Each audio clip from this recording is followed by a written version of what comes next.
ठीक है, आज की फिज़िक्स की क्लास में हम पढ़ेंगे रेजिस्टेंस, जो हमने पिछली क्लास में डिस्कस किया था, ओम का कानून। ठीक है, ओम का कानून क्या है? V upon I is equal to R के। V upon I is equal to, ये ओम का कानून है। इसमें आर किसको शो करता है? रेजिस्टेंस को।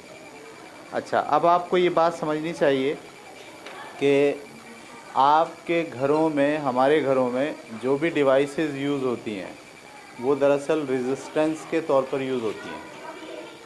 जो एक बल्ब है वो एक रेजिस्टेंस है।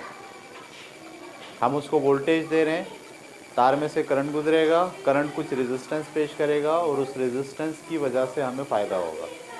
जैसे जो बल्ब है उसमें से जब आप वोल्टेज देते हैं और करंट गुजरता है, तो करंट जब वो गुजरता है फिलामेंट में से, तो करंट को रेजिस्टेंस पेश आती है और वो रगड़ खा के गुजरता है, जिसके नतीजे में हीट डेवलप होती है। सही है। तो हम जो डिवाइसेस यूज़ करते हैं उन सारी डिवाइसेस में जो करंट गुजार के रेजिस्टेंस से हम काम लेते हैं। जैसे ये पंखा है, जब आप इसको वोल्टेज देते हैं तो इसके अंदर जो भी कॉइल है, जो कुछ भी है, उसमें से करंट गुजरता है। जब करंट गुजरता है तो रेजिस्टेंस मिलती है, उस रेजिस्टेंस के नतीजे में ये घूमता है। याद रखिएगा, हर डिवाइस रेजिस्टेंस के नतीजे में आपको बेनिफिट देती है। सही है। इसका मतलब है हर डिवाइस एक तरह की रेजिस्टेंस है, लेकिन उसका आउटपुट कई तरह से आता है। कहीं हीट की शक्ल में आता है आउटपुट, और कहीं जो है वो घुमाव की शक्ल में आता है आउटपुट। सही है। कहीं लाइट की शक्ल में आता है, हीट का मतलब लाइट वही। तो ये रेजिस्टेंस ही दरअसल काम की होती है, इसलिए ओम का कानून हर डिवाइस में लग रहा होता है। ठीक है। अच्छा, जब आप एक ही सर्किट में एक से ज़्यादा डिवाइसेस लगाते हैं, एक ही सर्किट में एक से ज़्यादा डिवाइसेस लगाते हैं, तो दरअसल एक ही सर्किट में एक से ज़्यादा रेजिस्टेंस लगा देते हैं आप। जैसे मिसाल के तौर पर ये जो कमरा है, इस कमरे के अंदर एक से ज़्यादा डिवाइस लगी हुई हैं। बल्ब भी लगा हुआ है, पंखा भी लगा हुआ है, दो डिवाइस लगी हुई हैं। तो बटन के साथ जो सर्किट बनाया गया है, इसमें ये दोनों डिवाइसेस लगी हुई हैं एक सर्किट में। तो सर्किट में जब एक से ज़्यादा रेजिस्टेंस लगाई जाती हैं, एक से ज़्यादा डिवाइसेस लगाई जाती हैं, तो उन डिवाइसेस का इम्पैक्ट क्या वोल्टेज पे पड़ता है? ये सवाल है इम्पोर्टेंट। क्या उन डिवाइसेस का इम्पैक्ट करंट पे पड़ता है? क्योंकि एक डिवाइस तो आप लगा दो, कोई मसला नहीं है, वोल्टेज उसी डिवाइस पे जा रहे हैं। लेकिन अगर आपने वही वोल्टेज दो डिवाइसेस पे लगा दिए हैं, तो क्या वोल्टेज डिस्ट्रीब्यूट होगा? सही है। क्या वोल्टेज जो है वो बढ़ेगा या कम होगा? उसके क्या इम्पैक्ट डालेंगे?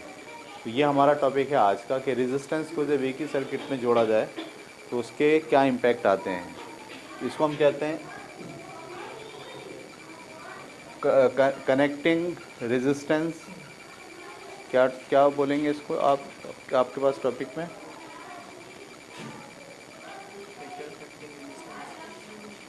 रेजिस्टेंस पे इफ़ेक्ट करने वाले फैक्टर, कम्बिनेशन बोलते हैं इसको।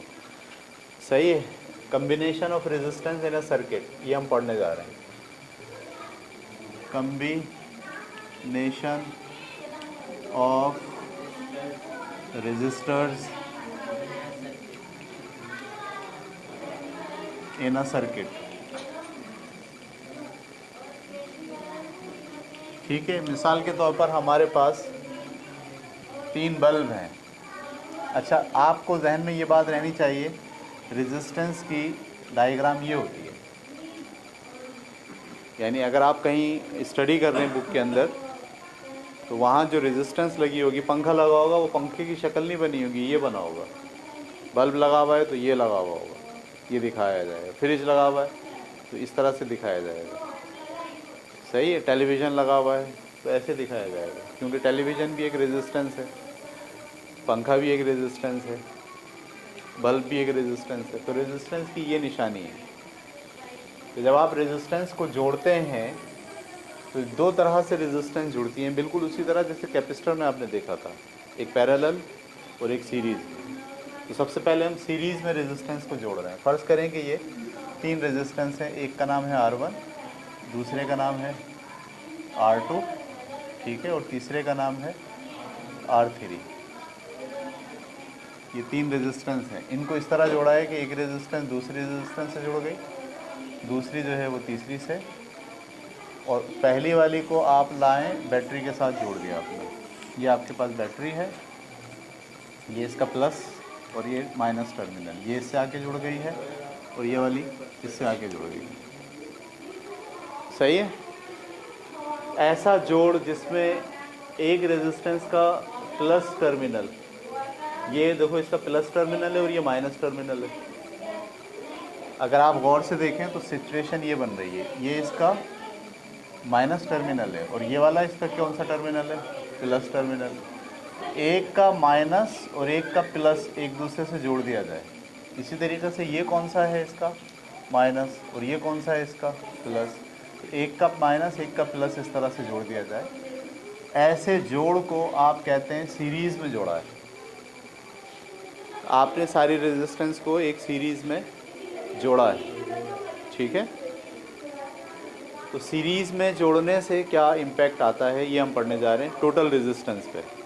मिसाल के तौर पर अगर मैं आपसे कहूँ इसकी रेजिस्टेंस 4 है, इसकी 6 है और इसकी 8 है, तो बज़ाहिर जहन क्या बोलता है, जहन बोलता है कि इसकी जो टोटल रेजिस्टेंस होगी वो 18 होगी।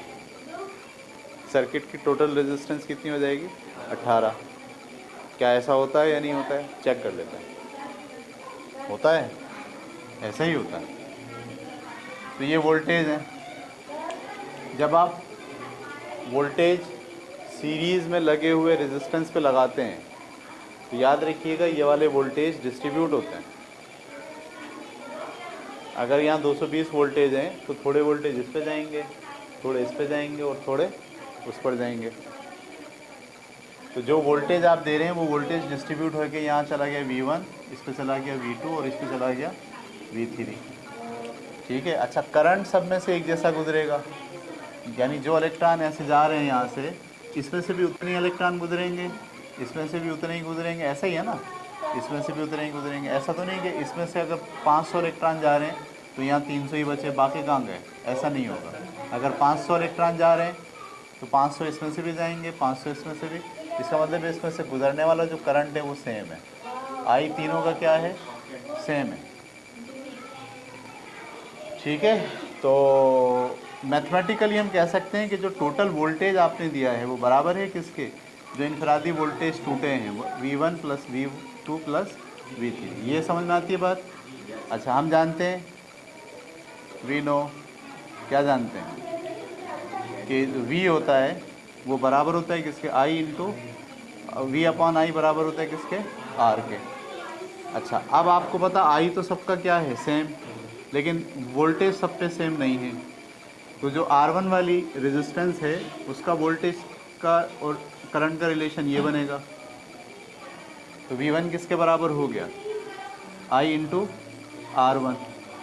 इसका मतलब ये है कि इस वाले फार्मूले में V तो मैंने ऐसे लिखा है, ये V किसको शो कर रहा है, टोटल वोल्टेज को। ये V1 किसको शो कर रहा है, इस वाले रेजिस्टेंस पे लगने वाले वोल्टेज को। तो ये किसके बराबर होगा, I इंटू R1। ये वाली चीज़ V2 किसके बराबर होगी, I इंटू R2। और ये V3 किसके बराबर होगा, I इंटू R3। ये समझ में आ गई बात आपको। I कॉमन एक जैसा क्यों है, क्योंकि I कांस्टेंट है, एक जैसा जा रहा है सब में, लेकिन R1 R2 R3 अलग अलग है। तो V1 अगर I R1 होगा तो V2 किसके बराबर होगा, I R2 के, और V3 किसके बराबर होगा, I R3 के। तो मैंने ये V1 V2 और V3 की वैल्यू उठाई और इस फार्मूले में पुट कर दी। ये मैंने V ऐसे लिखा, इसमें से कॉमन क्या निकल रहा है, करंट मल्टीप्लाई बाय ये, यहाँ से क्या बचा, R1 plus R2 plus R3। ये बात क्लियर हो गई। V I यहाँ क्या कर रहा है, मल्टीप्लाई, वहाँ जाकर क्या करेगा, डिवाइड करेगा। तो V upon I is equal to R1 plus R2 plus R3।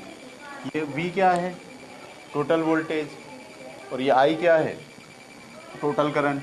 Total voltage upon total current बराबर होता है टोटल रेजिस्टेंस के। तो टोटल रेजिस्टेंस जो इस सर्किट की बनेगी वो इंडिविजुअल रेजिस्टेंस के मजमूए के बराबर होगी। ये बात समझ में आ रही है आपको या नहीं आ रही? मेरे पास अगर 3 बल्ब हों, कितने बल्ब हों? 3 बल्ब हों। एक बल्ब ये रहा, ठीक है, मिसाल के तौर पर एक बल्ब ये है, इसमें से मैंने 2 तार निकाले। एक बल्ब मेरे पास ये है, इसमें से मैंने 2 तार निकाले, ये। और एक बल्ब मेरे पास ये है, इसमें से मैंने 2 तार निकाले, ठीक है। अच्छा, इसको मुझे बैटरी से जोड़ना है। कैसे जोड़ना है? बैटरी से। तो मैं इस तरह से जोड़ूं, इसका एक तार पहले यहाँ जोड़ूं, इसका एक तार इससे जोड़ूं, फिर इसका एक तार इससे जोड़ूं, और इसका एक तार इससे जोड़ूं, और फिर ये वापस निकल के कहाँ जुड़े? यहाँ। तो हम बोलेंगे ये किस में जुड़ी हुई है? सीरीज़ में जुड़ी हुई। किस में जुड़ी हुई है? अच्छा, अब जैसे आप सीरीज़ में जोड़ोगे तो जो रेजिस्टेंस थी, इसकी 4 थी, इसकी 6 थी, और इसकी 8 थी। तो अब इस बैटरी को जो रेजिस्टेंस मिलेगी वो कितनी मिलेगी? वो 18 मिलेगी। जब इस पर 18 मिलेगी बैटरी को रेजिस्टेंस, तो करंट के दौड़ने की जो स्पीड है वो कम हो जाएगी, और ये तीनों के तीनों स्लो जलेंगे। इनफरादी तौर पर अगर जलाऊंगा बैटरी तो तेज़ जलेगा, लेकिन अगर तीनों को सीरीज़ में बांध के जलाऊंगा तो फिर ये तेज़ नहीं जलेगा। ये कैसे जलेगा? स्लो जलेगा। इसका मतलब ये है कि जब भी आप अपनी डिवाइसेस को सीरीज़ में लगाते हो तो उन डिवाइसेस का जो फंक्शन होता है वो कम हो जाता है, या सर्किट की टोटल रेजिस्टेंस इंडिविजुअल रेजिस्टेंस के मजमूए के बराबर होती है। यहाँ तक उतारें आप?